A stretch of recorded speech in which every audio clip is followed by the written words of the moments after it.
सोनपुर गांव की सुबह हमेशा की तरह शांत थी। हल्की धुंध खेतों पर पसरी थी और मिट्टी से आती सोंधी खुशबू दिन की शुरुआत बता रही थी। गांव के किनारे बने कच्चे घर में किसान हरिदास अपने परिवार के साथ रहता था। खेती ही उसका जीवन था, हल, बीज और मेहनत।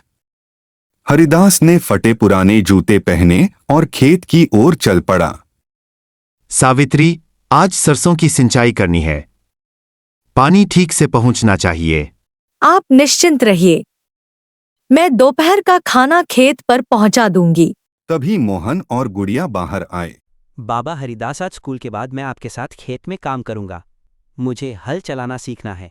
हरिदास के चेहरे पर संतोष की मुस्कान फैल गई। बिल्कुल बेटा, पढ़ाई के साथ अपनी मिट्टी को समझना बहुत जरूरी है। गुड़िया ने धीरे से कहा।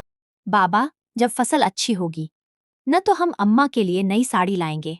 सावित्री की आंखें नम हो गईं। मेरी साड़ी से ज्यादा जरूरी है कि तुम दोनों अच्छे इंसान बनो। दिन भर खेत में धूप तेज रही। हरिदास पसीने में भीगा रहा, पर हाथ नहीं रुके। मोहन ने पहली बार हल संभाला। मिट्टी भारी थी पर हौसला मजबूत। गुड़िया पानी के घड़े भर भर कर लाती रही। शाम को बादल घिर आए। चारों घर लौटे और आंगन में बैठ गए। बाबा, खेती आसान नहीं है। आज समझ आया कि आपकी मेहनत कितनी बड़ी है। बेटा, किसान की मेहनत ही सबका पेट भरती है। मेहनत से बड़ा कोई धर्म नहीं। गुड़िया ने आसमान की ओर देखते हुए कहा।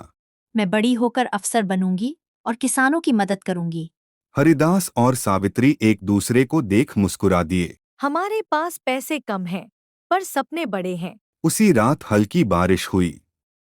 खेतों में पानी भर गया। हरिदास ने मिट्टी को छूकर कहा, देखो, मेहनत का फल मिल रहा है। कुछ महीनों बाद सरसों की फसल लहलहाने लगी।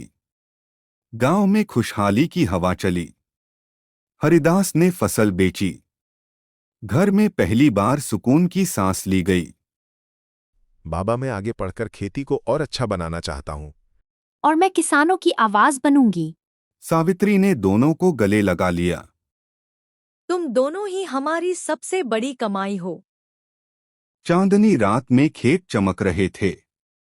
हवा जैसे कह रही थी, मिट्टी से जुड़े सपने कभी छोटे नहीं होते।